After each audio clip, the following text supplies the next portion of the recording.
Ambika, welcome back to सगुन academy. आज हम पढ़ेंगे क्लास 10 का चैप्टर 8 सर्कल। तो जानते हैं सर्कल के बारे में क्या क्या चीजें होती हैं। ठीक है, तो पहले तो हम सर्कल का डिफिनीशन पढ़ लेते हैं। ठीक, circle is a collection of all points in a plane which are at a constant distance R. Distance, constant distance मतलब रेडियस होता है। ठीक है, फॉर अ फिक्स्ड पॉइंट मतलब सेंटर, मतलब सेंटर, क्योंकि सर्कल में हमेशा फिक्स्ड पॉइंट क्या होता है, हमारा सेंटर। ठीक है, तो पहले हम कुछ सर्कल के बारे में बेसिक्स जान लेते हैं। इस डिफिनीशन में कुछ है नहीं, इस डिफिनीशन में बस इतना बताया गया है कि एक छोटे छोटे पॉइंट से मिलकर एक सर्कल बना है। ठीक है, एक बहुत सारे छोटे छोटे पॉइंट से मिलकर एक सर्कल बना है। सर्कल बन गया। ठीक है, यहाँ तक समझ में आ गया। पहले हम सर्कल के बारे में कुछ छोटा सा बेसिक सा जान लेते हैं कि सर्कल में क्या क्या चीजें होती हैं। ठीक है, इस वीडियो में आपको जितने भी आपकी कॉन्सेप्ट्स हैं सारे मैं क्लियर करने की पूरी कोशिश करूंगी। ठीक है, जैसे ये हमारा सर्कल है। ठीक, सर्कल में ये जो हमारा फिक्स्ड पॉइंट होता है वो हमारा होता है सेंटर। सेंटर हमारा सर्कल में एकदम फिक्स्ड पॉइंट है। उसके बाद हमारा कोई भी पॉइंट ऐसा नहीं है जिसमें फिक्स्ड है। ठीक है, और उसके बाद बोल रहा है इसमें कि इसमें डिस्टेंस एकदम फिक्स्ड है। डिस्टेंस किसका फिक्स्ड है? रेडियस का। एक सर्कल में रेडियस होते हैं, देखो एक सर्कल में जो आधा उसका होता है, आधा हिस्सा जो होता है एक सर्कल का वो रेडियस होता है। ठीक है, वो रेडियस होता है। अभी अगर बोले यहाँ पर रेडियस है, सेम है, इसके इक्वल है, बस इधर आ गया है, इससे कोई फर्क नहीं पड़ता। ठीक है, यहाँ तक क्लियर हुआ आपका। अब ये जान लो, अगर एक पॉइंट से सेंटर से होते हुए एक लाइन जाती है उसको हम क्या कहते हैं? उसको हम डायमीटर बोलते हैं। ये तो सबको पता होगा, उसको हम डायमीटर बोलते हैं। उसको हम डायमीटर बोलते हैं। ऐसा भी लिख सकते हैं, radius plus radius equal to diameter. ये भी एक हो गया, आपको याद करने के लिए तरीका मैं बता रही हूँ। ठीक है, उसके बाद हमारा आता है, आप जानो कि यहाँ पर एक पॉइंट है, मान लो यहाँ पर नहीं, समझो चलो एक लाइन है, कोई आ गया। ठीक है, कोई भी एक लाइन आ गया, लाइन आ गया, यहाँ पर हल्का सा टच करके जाया। ठीक है, यहाँ पर हल्का सा टच करके जा रहा है, तो इस लाइन को, इस पॉइंट को हम क्या बोलेंगे? इस लाइन को, इस पॉइंट को क्या कहेंगे? इसको हम टेंजेंट कहेंगे। इसको हम बोलेंगे टेंजेंट। हाँ, लेकिन अगर ऐसे करके जा रहा है तो इसको हम टेंजेंट नहीं बोलेंगे। इसको हम टेंजेंट नहीं बोल सकते क्योंकि यहाँ दो जगह टच कर रहा है। और एक चीज का ध्यान रखना, टेंजेंट दो तरह के होते हैं। टेंजेंट दो तरह के होते हैं, एक टू पॉइंट पे टच करता है, एक वन पॉइंट पे टच करता है, क्योंकि दो और एक ही पॉइंट पे टच कर सकता है टेंजेंट। और अंदर से, अगर मान लो अंदर से बाहर, यहाँ पर मान लो एक पॉइंट है। ठीक, एक पॉइंट है, बाहर निकल रहा है, इधर से इधर से इधर से इधर से इधर से, तीन पॉइंट पे जगह, ये भी टेंजेंट हो गया। सर्कल पे पॉइंट बढ़ रहा है, टेंजेंट। सब ये टेंजेंट बोलोगे, लेकिन ये टेंजेंट हमारा होगा नहीं, ये हमारा टेंजेंट नहीं है। ठीक है, इतना ध्यान रखना आप लोग, ये हमारा टेंजेंट नहीं है। टेंजेंट हमारा क्या है? टेंजेंट हमारे क्या है? टेंजेंट हमारे सिर्फ सर्कल पे एक जगह टच करेगा, एक जगह, वो भी बाहर, वही हमारा टेंजेंट होता है। और जो जगह दो जगह टच करे, जो हमारे सर्कल पे दो जगह टच करे, इंटरसेक्ट करते हुए जाए सर्कल को, उसको हम बोलते हैं सेकंड। उसको हम बोलते हैं सेकंड। ठीक है, इतना क्लियर हुआ। और जैसे हम इसको तो सब जानते होंगे, सर्कमफ्रेंस। सर्कल के एक राउंड, मान लो एक यहां से चले फिर यहीं पे आके रुके, इसको हम बोलेंगे सर्कमफ्रेंस। इसको हम बोलेंगे सर्कमफ्रेंस। ठीक है, यहां तक समझ में आया? क्लियर। अब चलिए दूसरे सर्कल में जाते हैं, क्या क्या आता है। ये तो सर्कल में इतनी सारी चीजें होती हैं। फिर जान लीजिए, अगर एक सेंटर है, ये हमारा ना सेंटर है, अगर यहाँ पर एक कॉर्ड, मान लो ये हमारा एक लाइन गया। ठीक है, ये हमारा लाइन गया। अब ये पूरे को हम क्या कहेंगे? ये पूरे को हम क्या कहेंगे? इसको हम बोलेंगे सेगमेंट। इसको हम बोलेंगे सेगमेंट। ठीक है, इसको हम बोलेंगे सेगमेंट। अच्छा चलिए, अगर एक सर्कल है, उस सर्कल में ये तो हमारा सेंटर हो गया, और रेडियस ये तो हमारे आते ही आते हैं, किसी भी सर्कल में आते ही आते हैं। ठीक है, क्लियर। अगर मान लो यही रेडियस दो जगह हो, दो रेडियस, यहां पर दो आर्क लग रहा है, आर्क लग रहा है। आर्क आपने पढ़ा होगा, आर्क जिससे से उससे लगाते नहीं, कंपास से आर्क ऐसे लगाते हो ना आप लोग सर्कल पे, वही सेम चीज। यहाँ पर दो आर्क है दो आर्क, ठीक, दो आर्क है, दो रेडियस है। जहां पर दो आर्क और दो रेडियस रहे उसको हम बोलते हैं सेक्टर। उसको हम क्या कहते हैं, सेक्टर, ठीक है, उसको हम सेक्टर कहते हैं। आई होप आपको इतना समझ में आ गया है। चलिए थोड़ा आगे देखते हैं। फिर देखिए हमारा यहाँ तो मैंने आपको बता दिया centre, radius, diameter, segment, arc, sector, circumference, tangent, second, जितने भी हमको मतलब मुझे इतना पता था मैंने उतना आपको सर्कल के बारे में बेसिक सी चीजें जो अभी आपको नहीं पता होगी तो वो उन लोगों के लिए भी मैंने इसमें बता दिया कि सर्कल में क्या क्या चीजें होती है। ठीक है, यहाँ तक कंफर्म हो गया। अच्छा ये बताओ, आपको तो मैंने बता दिया था कि आपको अगर बाहर से इंटरसेक्ट करते हुए जाए लाइन तो सर्कल को तो वो सेकंड हो गया। ठीक है, लेकिन अगर मान लो अंदर में ही हो, बाहर से ना जाए, अंदर में हो, यहाँ पर मैंने आपको बता दिया, यहाँ पे बता दिया, लेकिन देखो जब ये इसको हम बोलते हैं कॉर्ड, इसको हम बोलते हैं कॉर्ड, ठीक है, इसको हम बोलते हैं कॉर्ड। चलो सेगमेंट ऐसे नहीं होगा कि एक सेकंड लाइन चली गई या कॉर्ड लाइन चली गई, कोई भी लाइन चला गया तो ये हमारा, लेकिन सेकंड देखो कैसे बनेगा, जब एक कॉर्ड रहेगा, एक कॉर्ड रहेगा और एक सेमी सर्कल, इसको हम बोलते हैं सेमी सर्कल, सेमी सर्कल भी बोल सकते हैं। और ये रहा हमारा सेगमेंट, जब कॉर्ड के साथ रहा ये हमारा सेगमेंट। अब सेमी सर्कल मतलब होता है आधा सर्कल, ये हमारा हो गया सेमी सर्कल। ठीक है, ये हमारा रेडियस डे, यहाँ तक समझ में आ गया, सेमी सर्कल समझ में आ गया। चलिए अब हम आगे देखते हैं थ्योरम अपना।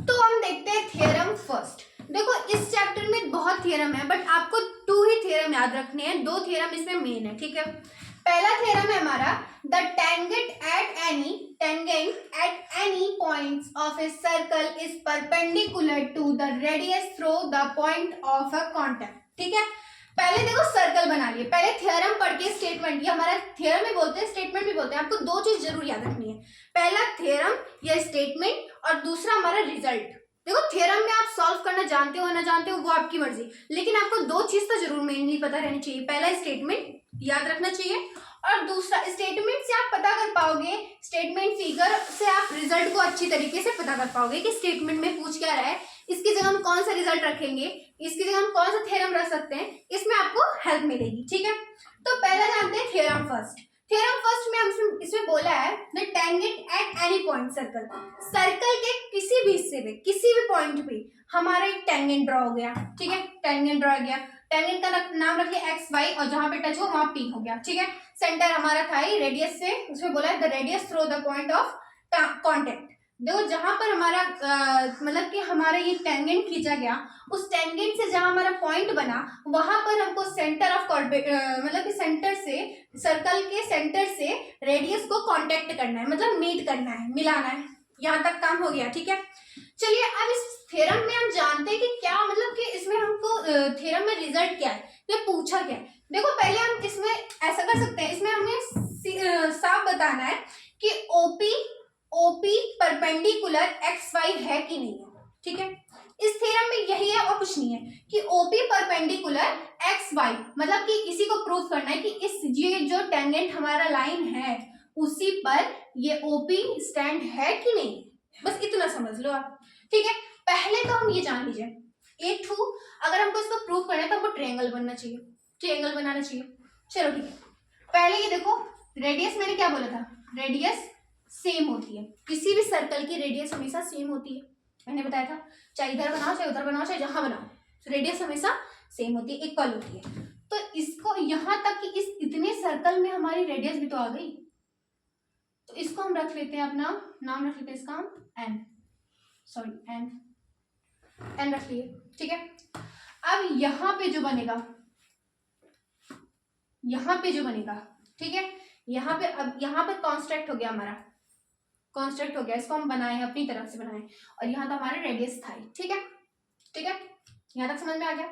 अब क्या ओ एन इक्वल है ओपी के, ओ एन इक्वल है ओपी के, बिल्कुल, जितना हमारा ओपी है उतना ही हमारा ओ एन, ये ठीक है, ये मैंने सही लिखा।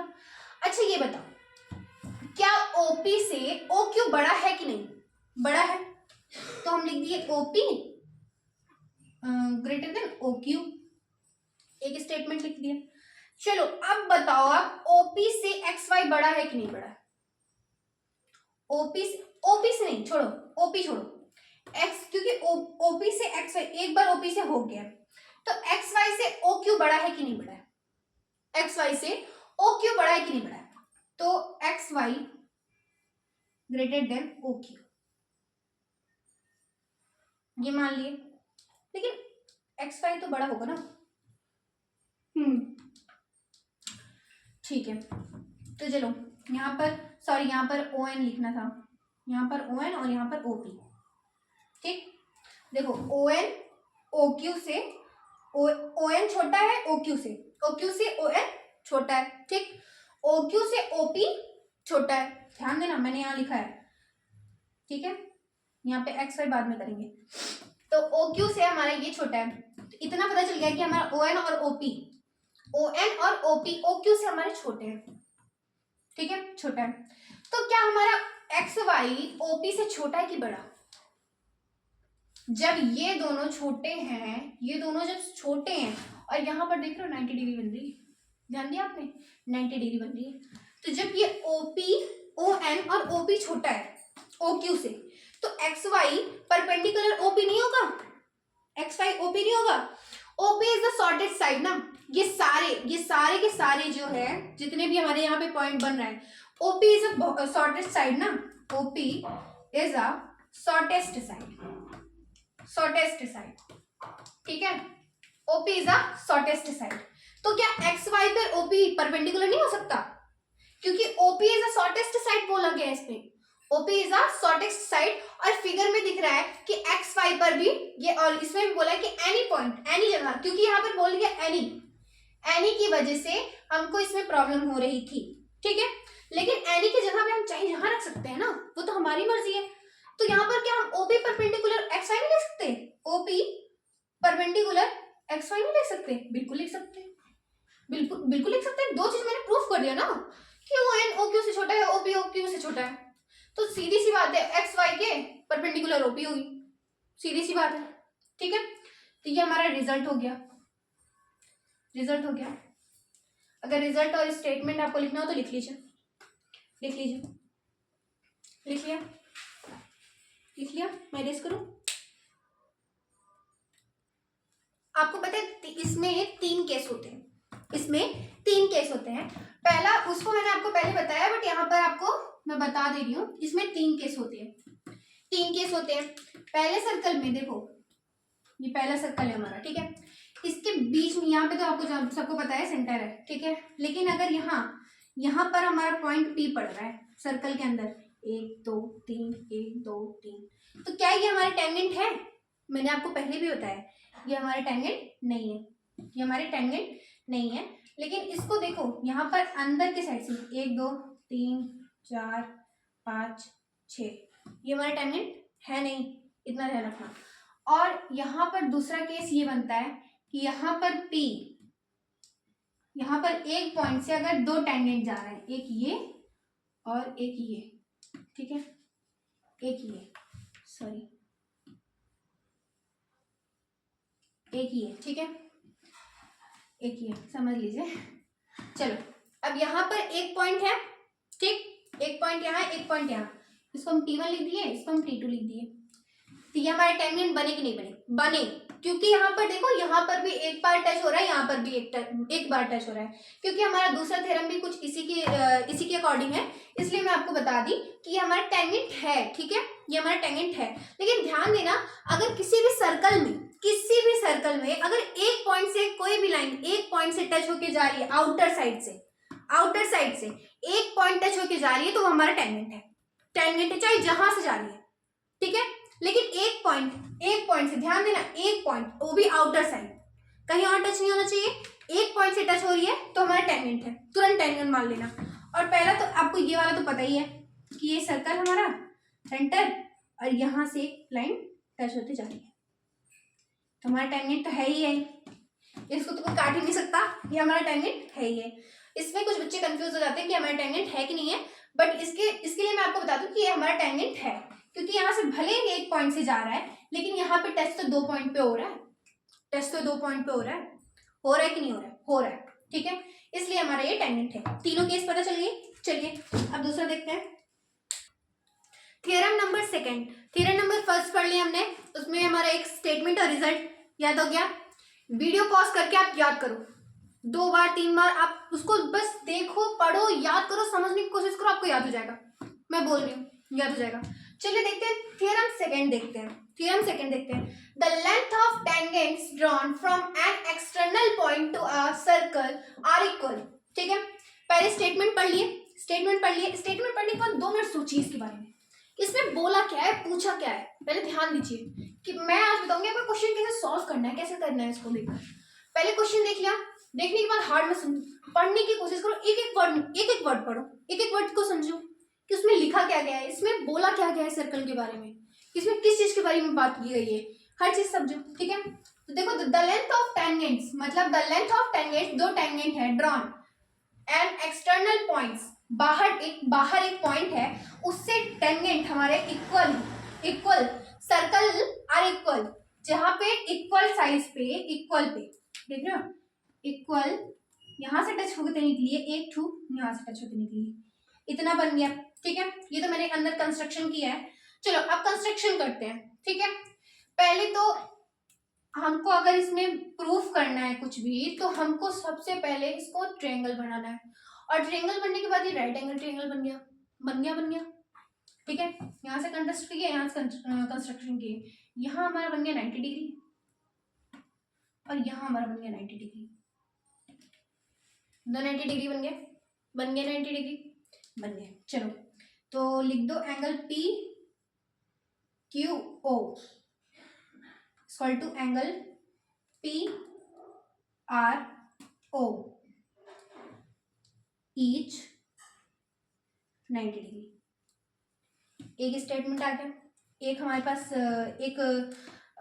एक पॉइंट आ गई, इसी बारे में एक चीज पता चल गई कि 90 डिग्री का है। हम यहाँ पर कंस्ट्रक्ट क्यों किए, 2 ट्रायंगल बन गया। 2 ट्रायंगल के बारे में हम ज्यादा जानते हैं, बट सर्कल के बारे में यहाँ पर कुछ नहीं बताया गया। ट्रायंगल के बारे में हम ज्यादा जानते हैं, सर्कल के बारे में यहाँ कुछ नहीं बताया गया।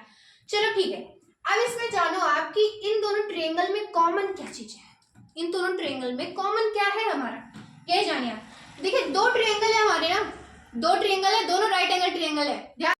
फिर देखिए हमारा यहाँ पर 90 डिग्री का हो गया ना, यहाँ पर ट्रायंगल बन गया हमारे 90 डिग्री का हो गया। ठीक है, यहाँ पर हमारा angle P Q O equal to angle P R O 90 degree, यहाँ तक पता चल गया। अब जानो इस फिगर में क्या चीज कॉमन है। इस फिगर में हमारे इस ट्रायंगल का और इस ट्रायंगल का, इस ट्रायंगल का और इस ट्रायंगल का ये हाइपोटेनस समझ लो, हाइपोटेनस, हाँ 90 डिग्री के सामने पड़ रही है तो मतलब हाइपोटेनस, ये साइड हमारी इक्वल है, तो OP is equal OP। 2 statement आ गया कॉमन साइड, 2 स्टेटमेंट आ गया कंफर्म, 2 स्टेटमेंट आ गया। चलो ठीक, कॉमन साइड। अब जानो इसमें और क्या सेम चीज है, और क्या कॉमन चीज है, और क्या इक्वल चीज है। ठीक है, तो मैंने हमेशा बताया है कि एक सर्कल में मैंने आपको बताया अभी कि एक सर्कल में हमारा हमेशा रेडियस इक्वल होता है, चाहे जहां बने, ये तो मैंने आपको बताया था। तो क्या ये हमारा जो OQ और OR इक्वल हो सकता है, क्योंकि दोनों ही एक सर्कल के रेडियस है, सेंटर से गया है, दोनों ही साइड एक सर्कल के रेडियस है। तो हम क्या यहाँ पे OQ या QO इज इक्वल OR नहीं लिख सकते, बिल्कुल लिख सकते हैं। अच्छा 3 चीज पता हो गई, जैसे हम 2 कंडीशन पे भी हम सिमिलर प्रूफ कर देते हैं, 3 कंडीशन पे भी हम सिमिलर प्रूफ कर देते हैं। तो हमें 3 कंडीशन जब पता हो गई तो इसमें प्रूफ क्या करना है, हमको कॉन्ग्रुएंट ही तो प्रूफ करना है। तो हमारा कॉन्ग्रुएंट हो नहीं गया, triangle POQ is a congruent triangle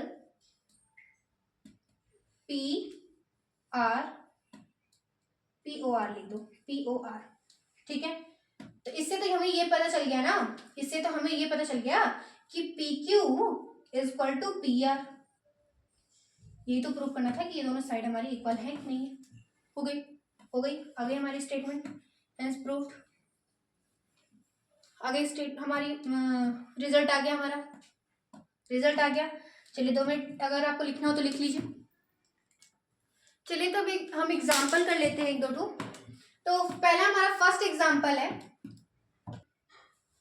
In the figure, O is the center of circle, PBA is the secant and PT is the tangent to the circle. If PB 4 cm, PA 9 cm, find the length of PT. चलो इतना लंबा मैंने बोल दिया, आप समझ नहीं आएगा कुछ लोगों को, बिल्कुल नहीं समझ में आएगा, मैं बोलती हूँ। चलो देखो, अगर इसमें पहले हम एक एक पॉइंट पढ़ना स्टार्ट करें, एक एक पॉइंट पढ़ना स्टार्ट करेंगे तो हमको आराम से समझ में आएगा कि इस स्टेटमेंट में हमारे फिगर के बारे में बोला क्या गया है, हमारे फिगर के बारे में क्या बताया गया है इस स्टेटमेंट में। अगर आप ऐसे मतलब ऐसे एकदम नॉर्मली ऐसे पढ़ के सोचोगे बहुत हार्ड है, देखो मैथ एकदम हार्ड नहीं है, मैथ बहुत ईजी है, मैथ बहुत ईजी है। हाँ, बहुत बच्चों को हार्ड लगता है, लेकिन जो चीज़ हार्ड लगे ना उसको और करने की कोशिश करो, उसके ऊपर ज़्यादा टाइम दो। और सारे सब्जेक्ट्स पे ऐसा नहीं बोल रही हूँ मैं और सारे सब्जेक्ट मत पढ़ो, लेकिन जो आपको ज़्यादा हार्ड लगे उस पर और टाइम दो, और टाइम दो। जो भी मतलब कि जो भी ज़्यादा आपको हार्ड लग रहा है उस पर और मेहनत करो और टाइम दो उसके लिए। नहीं आ रहा, ठीक है, करेंगे, कैसे नहीं आएगा, इसका आंसर ही आएगा, वरना ये क्वेश्चन ही रॉन्ग होगा, यही साबित करके रखेंगे, या फिर आंसर आएगा या फिर क्वेश्चन रॉन्ग होगा, ये साबित जरूर करना है, ठीक है। चलो, पहला तो क्वेश्चन हमारा इसमें बोला गया है, in the figure of O, इधर in the figure of O is the centre of circle. जो हमारा सर्कल होता है उसके फिगर के अंदर हमारा ओ बन गया, सेंटर बन गया, एक सर्कल बना लिए, सेंटर बना लिए। तो पहले इसमें बोला है एक PBE is the second and, मतलब एक सेकंड लाइन खींचनी है, PBA, तो एक सेकंड लाइन खींच गई, इंटरसेक्ट करते हुए गए सर्कल को, देखा आपने, देखो यहाँ पर एक पॉइंट बन रहा है, एक पॉइंट यहाँ बन रहा है, पर यहाँ पर पॉइंट हमको ध्यान नहीं देना है, ठीक है। हमें बोला सेकंड लाइन बोला है, मतलब एक इंटरसेक्ट करते हुए सर्कल को लाइन गई, ठीक। यहाँ तक समझ में आपको बिल्कुल बिल्कुल समझ में आएगा। तो यहाँ पर हम ए रख दिए पॉइंट का नाम, यहाँ बी रख दिया, यहाँ पे हम बी रख दिए। क्वेश्चन से ही तो बन रहा है फिगर, क्वेश्चन से ही बन रहा है फिगर, हम अपने मन से नहीं लाए, और ना ही इस क्वेश्चन में दिया गया था फिगर, क्वेश्चन फिगर में नहीं दिए, कहीं कहीं क्वेश्चन फिगर में दिए रहते हैं, मतलब क्वेश्चन में फिगर दिए रहते हैं, बट कहीं कहीं फिगर नहीं दिए रहते। फिगर हमको खुद क्वेश्चंस को पढ़ के, स्टेटमेंट को पढ़ के हमको फिगर बनाना होता है, बनाने की कोशिश करनी पड़ती है, ठीक है। तो पहले हम जानते हैं सर्कल, सर्कल जान लिया, सर्कल के अंदर सेंटर है ओ, वो भी जान लिए। PBA is the second end, PT is the tangent. इसमें लेकिन बोला है PT is the tangent, PT is the tangent to the circle, मतलब सर्कल के अंदर, सर्कल के मतलब आउटर साइड में एक टेंजेंट होना चाहिए। तो यहाँ पर हमारा अगर ऐसे जाएगा लाइन ऐसे मान लो जा रहा है, ठीक है, ये लाइन ऐसे गई, तो यहाँ पर टच हो रहा है, यहाँ पे हमारा एक टेंजेंट बन गया। इसमें लेकिन बोला है PT, मतलब P के ऊपर, P के पॉइंट से स्टार्ट करना है, तो P के पॉइंट से स्टार्ट होगी, एक सेकेंड लाइन चली, मतलब टेंजेंट लाइन चली गई, ठीक है। अब इसमें कुछ उस फिगर के बारे में, कुछ पॉइंट्स के बारे में कुछ दिया गया है, ठीक। पहला बोला गया है if PB is a 4 centimetre, मतलब PB is equal to 4 centimetre, तो हमारा PB यहाँ है 4 सेंटीमीटर हो गया, कंफर्म, बिल्कुल कंफर्म हो गया। अब PA हमारा कहाँ है, A और PA, सॉरी यहाँ PA नहीं होगा, यहाँ PB होगा, यहाँ पे PB होगा, क्योंकि यहाँ पे PA तो हमारा पूरा आ जा रहा है ना, PB बताया है, PB हमारा 9 सेंटीमीटर हो गया, ठीक है। यहाँ तक कंफर्म, यहाँ तक फिगर बन गया। अब इससे पूछा क्या है, ये देखो, यहाँ तक क्या आपको फिगर बना दिया, आपको हिंट दे दिया उसने, आपको इस सर्कल के बारे में, आपको इस फिगर के बारे में उसने बता दिया और हिंट दे दिया। देखो इसी सर्कल से आंसर आ रहा है, इसी क्वेश्चन से आंसर आ रहा है, हम अपने मन से नहीं बना रहे, इसी क्वेश्चन से आंसर आ रहा है कि आपको कैसे कैसे करना है, ठीक है। इसलिए इसको आपको क्वेश्चन मैंने बार बार बताया, आपको क्वेश्चन अच्छे से पढ़ना है। आपको टाइम ज्यादा लग रहा है, लगने दो, पेपर में प्रैक्टिस करके बैठो, तेज पढ़ोगे, जल्दी टाइम दोगे क्वेश्चन पे, जल्दी समझ में आएगा। लेकिन आपको ध्यान क्वेश्चन पे ही देना है मेन, क्योंकि क्वेश्चन में ही आंसर छिपा होता है, हमको खोजना है, हमें हिंट पे ध्यान देना है कि इस क्वेश्चन में क्या क्या हिंट दिए हैं। ऐसा कोई भी क्वेश्चन मैथ का, ऐसा कोई भी क्वेश्चन नहीं है जिसपे हिंट ना दिया हो, ऐसा कोई भी मैथ का क्वेश्चन नहीं है जिसके अंदर हिंट ना दिया गया हो, कि उसी हिंट के हेल्प से आपको क्वेश्चन सॉल्व करना होता है। इसलिए मैं बार बार बोल रही हूँ, एग्जाम में भी आपको क्वेश्चन अच्छे से पढ़ना है। 15 मिनट आप क्वेश्चन के लिए दे दो, 3 घंटे 15 मिनट मिलते हैं ना, 15 मिनट आप क्वेश्चन के लिए दे दो, मत लिखो 15 मिनट में, मत लिखो कॉपी में कुछ, 15 मिनट आप क्वेश्चन के लिए दे दो, ठीक है। आपको यहाँ तक समझ में आ गया कि क्वेश्चन पे हमेशा ध्यान देना है, चाहे एग्जाम हॉल में बैठे रहो, चाहे क्लासरूम में बैठे रहो, चाहे घर पे बैठे रहो, लेकिन क्वेश्चन को बिना समझे बिना उसको जाने कि उसके बारे में क्या पूछा गया है, उसके बिना जल्दबाजी में आंसर कभी मत देना मैथ का, कभी भी मत देना, नहीं तो आप गलत करके आओगे, आपका नंबर कटेंगे, फिर आप सोचोगे कि मैथ में मैंने इतना अच्छा उसमें तैयारी की थी पर इतना नंबर कैसे कमा गया। इसलिए हमेशा क्वेश्चन पे ध्यान देना, हमेशा क्वेश्चन पे ध्यान देना, ठीक है। चलो अब इसको सॉल्व करते हैं। इसमें पूछा है कि फाइंड पीटी। देखो पहले किसी भी क्वेश्चन मतलब किसी भी सोल्यूशन करो, किसी भी क्वेश्चन का हम सोल्यूशन करें तो हमें पहले एक चीज जरूर ध्यान देना है कि हम क्वेश्चन में जो चीज जानते हो उसी के बारे में हम इसमें पढ़ेंगे, ठीक है। जो चीज हम जानते हैं उसी से हम इसको स्टार्ट करेंगे, ठीक है। यहाँ समझ में आ गया? जो चीज हम जानते हैं उसी के बारे में हम यहाँ से स्टार्ट करेंगे। तो पहले हमको पीए और पीवी पता है, ठीक है। सॉरी यहाँ पीए शायद 9 सेंटीमीटर है, क्वेश्चन सही था, हाँ क्वेश्चन सही था, 9 सेंटीमीटर है पीए, ठीक है। तो चलो पीए हमारा 9 दिया गया है, पीवी हमारा 4 दिया गया है। पीए और पीवी पता है तो पीटी निकाल लेंगे, इतना इजी है। क्योंकि देखो पीटी का स्क्वायर ये लंबा है ना, आपको देखने में भी पता चल रहा है कि एक पीटी टेंजेंट गया है भाई, पीटी टेंजेंट गया है और ये पीवी सेकंड है, मतलब सेकंड बड़ा होगा, तो मतलब इसका स्क्वायर कर दिए, पीटी स्क्वायर कर दिए हम यहाँ मान लो, हाँ ठीक है। तो पीए इंटू पीवी, देखो पीए इंटू पीवी हम क्यों किए? क्योंकि हमको पीए पता है और पीवी पता है, इसीलिए हम पीए इंटू पीवी किए, ठीक है। चलो पीटी हमारा यहाँ पीटी का होल स्क्वायर, पीए हमारा आ गया 9 और पीवी हमारा आ गया 4, ठीक है। यहाँ तक समझ में आया? 9 का टेबल पढ़ो, 9 4 जो 36 हो गया, पीटी हमारा 36। अब कुछ बच्चे कहेंगे यहीं पे आंसर छोड़ के चले आते हैं, पर ध्यान देना आपको कभी भी आंसर ऐसे छोड़ के मत आना। पीटी के ऊपर स्क्वायर भी लगा है, इसको भी ध्यान दो, पीटी के ऊपर स्क्वायर भी तो लगा है। चलो ठीक है, पीटी का अगर स्क्वायर का इधर मतलब स्क्वायर का अपोजिट क्या होता है? अंडर रूट होता है स्क्वायर का अपोजिट। स्क्वायर का अंडर रूट हुआ तो 6 6 36 होता है, अंडर रूट 36 की वैल्यू आ गई हमारी, पीटी की वैल्यू आ गई हमारी 6, ठीक है। पीटी की वैल्यू हमारी यहाँ पे 6 आ गई। देखो आया कैसे आंसर कहाँ से आया? जब आपको पता ही नहीं था इसके बारे में कुछ, कैसे आ गया? सोचो कैसे आ गया, कैसे आया? इसमें जो चीज हमको पता है उसी से तो हमारा आंसर आया, इसी क्वेश्चन से हमारा आंसर आया ना, पीए इंटू पीबी। कौन जानता था पीए क्या है पीबी क्या है? अगर ऐसे ही दिया होता तो कैसे सॉल्व करते? लेकिन क्वेश्चन में दिया गया था। देखो क्वेश्चन हमेशा याद से पढ़ो, क्वेश्चन में कहीं ना कहीं हिंट दी रहती है, कोई भी सॉल्यूशन करोगे आप उसका क्वेश्चन में हिंट दी रहती है, ठीक है। 6 सेंटीमीटर। देखो कुछ बच्चे क्या करते हैं एग्जाम में, अगर ऐसे लिख के चले आते 6 आ गया हमारा, पीटी की वैल्यू आ गई। देखो यूनिट हमेशा लगाना, यूनिट में नंबर कट जाते हैं, पेपर में नंबर यूनिट में कट जाते हैं। देखो यहाँ पे पीटी 9 सेंटीमीटर लगा है, सेंटीमीटर लगाओ, मीटर लगाओ, वो आपकी मर्जी। उसमें देखो कौन सा क्वेश्चन है, कौन सा आपको सेंटीमीटर, जो भी यूनिट है हमेशा यूनिट आपका आंसर में लगा ही रहना चाहिए, ठीक है। यहाँ तक कंफर्म हुआ? चलो आगे देखते हैं। अब हम देखते हैं एग्जाम्पल नंबर सेकंड में भी हमको पहले क्वेश्चन पे ध्यान देना है, ठीक है। In the figure line APB is the tangent to the circle at the point P and PQ is a chord, find the measure of angle PIQ। अभी समझ में नहीं आया, चलो अब इसको एक एक पॉइंट एक एक लाइन समझते हैं, ठीक है। इसमें बोला इन द फिगर, मतलब इस फिगर के अंदर, ठीक है। इन द फिगर, इस फिगर के अंदर line APB is the tangent, मतलब APB हमारा टेंजेंट है, APB टेंजेंट गया, बन गया टेंजेंट हमारा लाइन। देखो क्वेश्चन पढ़ के फिगर बनाओगे तभी आपको समझ में आएगा कि कैसे हमको क्या करना है इसके अंदर, ठीक है। चलो APB हमारा टेंजेंट खींच गया सर्कल के अंदर, eight the point P and PQ, मतलब यहाँ पर हमारा P हो गया, ठीक है, एट द पॉइंट P हो गया, PQ इज अ कॉर्ड, मतलब एक कॉर्ड मैंने क्या बताया था, सर्कल के अंदर, बाहर नहीं जाना चाहिए लाइन, सर्कल के अंदर अगर कोई लाइन सेंटर मतलब कि सेंटर से ना जाकर कहीं और से जाती है, चाहे तिरछी जाए चाहे जैसे जाए, लेकिन सेंटर से नहीं जानी चाहिए, सेंटर से कभी नहीं जाना चाहिए, नहीं तो वो डायमीटर हो गया, ठीक है। ये सेंटर से गया हमारा कॉर्ड हो गया, सेंटर से नहीं गया, देखो सेंटर से नहीं गया, ऐसे गया है, ये हमारा कॉर्ड हो गया, ठीक है।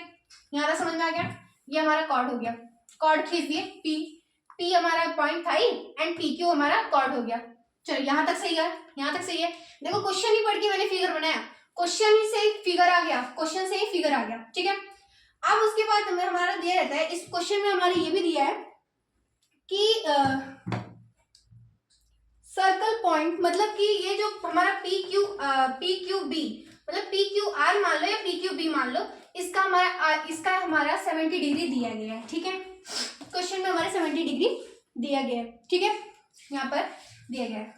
अब देखो find the measure of angle PRQ, मतलब PRQ, ठीक है, PRQ हमको इसका फाइंड करना है, ठीक है।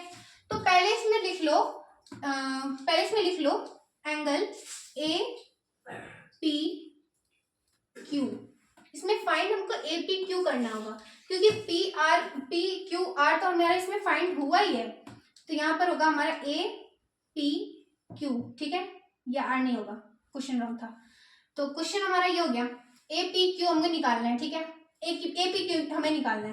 पहले हमारा ये ध्यान दो कि इस क्वेश्चन में जो हमारा PQB 70 डिग्री दिया गया है, जो हमारा इसमें गिवन दिया गया है 70 डिग्री इस क्वेश्चन में हमारा दिया गया है, ठीक।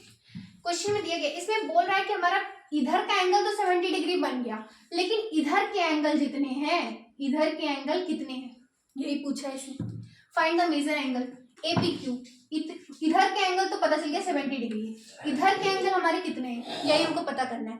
तो देखो पहले जो चीज हमको पता हो कि हमें मतलब कि हमें इतना हमारा 70 डिग्री, हम हमेशा बोले कि कोई भी क्वेश्चन करो, जो चीज आपको पता उसी से स्टार्ट करो, जो चीज आपको पता हो उससे स्टार्ट करोगे तो जो चीज नहीं पता है वो अपने आप आ जाएगी, ठीक, अपने आप आ जाएगी, ठीक। चलो निकालते हैं APQ। पहले तो ये जान लो कि अगर इतना, ये हमारा पूरा 180 होता है, 180 होता है, अगर पूरा आ गया तो 360 होता है, 360 होता है। इतना तो आपने पढ़ा ही है कि ये पूरा हमारा 180 होता है, तो सिंपल है ना, 180 degree minus angle PQR। PQR हमारा 70 है, 70 है, ठीक है। PQR हमारा 70 है, तो सिंपल कर दो ना भाई, 180 माइनस 70 आ गया हमारा 110। एंगल APQ आ गया हमारा 10 आ गया, 110 आ गया, 110 आ गया आपका सोल्यूशन, आंसर आ गया। APQ आपको पता चल गया। देखो कितने इजी, कितने अच्छी तरीके से आराम से आपका क्वेश्चन से आंसर आ गया, ठीक है। आई होप आपको इसमें बहुत ज्यादा नहीं था, सर्कल में बहुत ज्यादा कॉन्सेप्ट नहीं थे, जितने थे 2 थ्योरम्स थे और 2 मैंने एग्जांपल भी करा दिया आपको, और भी कुछ होंगे तो आपको मैं जरूर बताऊंगी नया। इसके लिए अगर आपको ये वीडियो अच्छी लगी हो तो लाइक एंड सब्सक्राइब जरूर कीजिएगा। और यहाँ पर मैंने नंबर दिया है, अगर आपको कोई भी होम ट्यूशन के लिए आपको कोई किसी की भी जरूरत होगी तो इस नंबर पे कॉल कर लीजिएगा कादीपुर में। Thank you for watching.